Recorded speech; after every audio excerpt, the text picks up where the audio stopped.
Hi, Matthew Mastrulli here with the Mastrulli tutorial on Adobe Premiere Pro. You might notice that my voice might lag a little bit compared to the video. I'm trying something new with Canon's webcam utility, so we're just trying some additional things out. But I do want to talk to you today about Adobe Premiere Pro and how it works, what the workspace is like, and how to import files and how to start your first sequence. So let's get started by talking about the different panels. Okay, so looking right here, this is your workspace, and the first one we're going to talk about is your media browser. In order to make this be more functional, let's add some video clips. So I'm going to go over here, and I created a Tutorial 2020 folder under my Creative Cloud files, which this folder was created when I downloaded the Adobe Creative Cloud app. This app allows you to download the different programs and store some of your files up in there. I have 100 gigs, and that's where I keep all my active projects. This helps sync projects across multiple computers, and then also allows you to offload older ones that you might not be currently working on. So I create a folder, and I put all of my assets, audio, additional images, maybe some special effects I might be using, all in the same folder that I'll eventually save my project. And this just helps streamline workflow and helps keep you incredibly organized. So let's grab these three videos, and I'm going to drop them right here, and that's just a drag and drop, and there they are. Now to view these, I'm going to actually click here on this first one, and it pops up here in my source display panel. So this is a little video I shot as a welcome video, and you'll notice there's some dead space, and then I sit down and get started.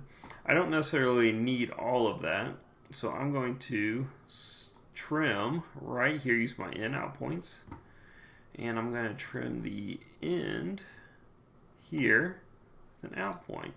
Right, there you go. Now I'm going to take what's in my source display panel, and I'm going to move it to my timeline or sequence panel. Now there's a couple ways you can do this, but the main one is to grab the actual image you're looking at, drop it into the timeline, and it makes a sequence. You'll notice the sequence pop up over here in your media file or media bin. There's other ways, like maybe I just needed the video, I can drag from here, or I can drag from right here and grab audio only. Let's go ahead and grab another copy of that and add that to the sequence. Now in this, you'll see that there are video 1, 2, and 3, and I just overlaid that over video 1. That's going to bring us to our playhead. Our playhead is what shows where in the timeline you are for your video. What's also important to know is that when you look down, the play view, that's what you're actually going to see. So think of a bird's eye view of your timeline here. Where this playhead sees is what it's going to show. So right here, you're going to notice that it switches to the other video, and that's what you actually see. What you would see underneath normally is a continuation of that first clip. So it just kind of interrupts the timeline wherever you're at. You can also mute different tracks by hitting mute. So maybe I just wanted this audio here. If I didn't have it muted, they'd play over each other. But I can mute different ones, or simply just delete that. Right click, cut, and I don't have that audio to mess with anymore. Now I had mentioned that if when you save your media files, you want to make sure they stay in the same place throughout the whole time. Premiere Pro doesn't actually save this file in your project. What it does is it records the path that media went to get there, so it knows its original source. It was in Tutorial 2020, and it knows to read it from there. So let's say I moved this to over here. It has then lost that source path, and if I come over here, you'll get this, and it'll tell you that your media is offline.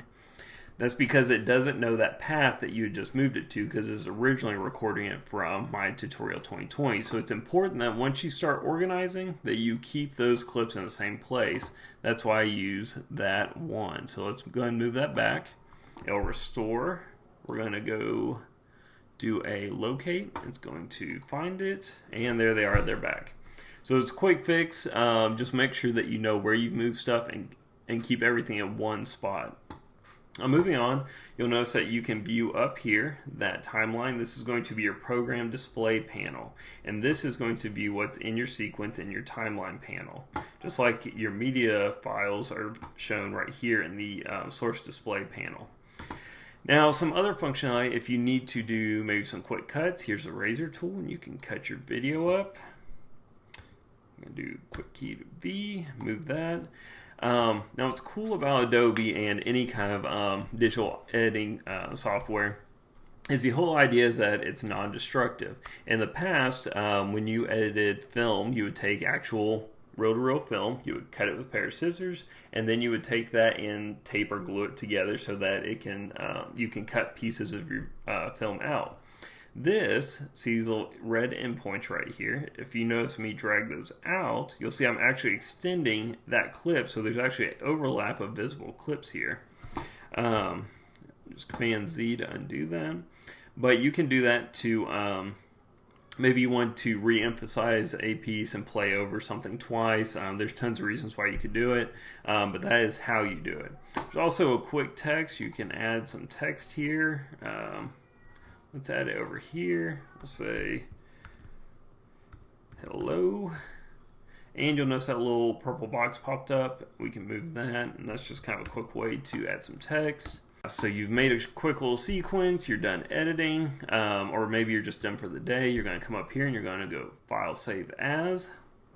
And here's where it's important that you keep that organization nice and clean. It defaulted to Tutorial 2020, and you may get a window that looks something like this, and it might be on Creative Cloud files, or it might be on a folder called 14.1.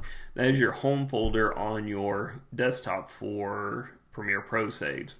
I like to change that to the Creative Cloud one, and more specifically to the folder I'm working in. You can drop that down if you want to see it and see exactly where it's going to save, and I'm going to hit save. I'm going to hit OK, and my project is saved. If I go back to that, you'll actually see the project and then autosaves. Whenever your project has sat for a while, every 15 minutes it will automatically save so that you don't lose any progress unless if there's a crash or something going on that would result in you losing some of your work. We'll talk more about exporting and some of these other panels that up here. Do know that Premiere Pro is very functional and customizable, so if you didn't want to use these panels as they're defaulted, I got used to using them that way, so I don't really change mine up. But if you found a better way for your personal workflow, move these around. You can actually also save your workspace so that you can go back to that each time. You'll notice you might want to play with color, effects, audio, or graphics. If you choose to do that, I'll get to that later, but these are some fun things you can start exploring on your own, and we'll get into more detail on how to use those later on. I really appreciate your time. Hope you enjoyed this video. Folks, y'all have a great day. Change the world, make good decisions.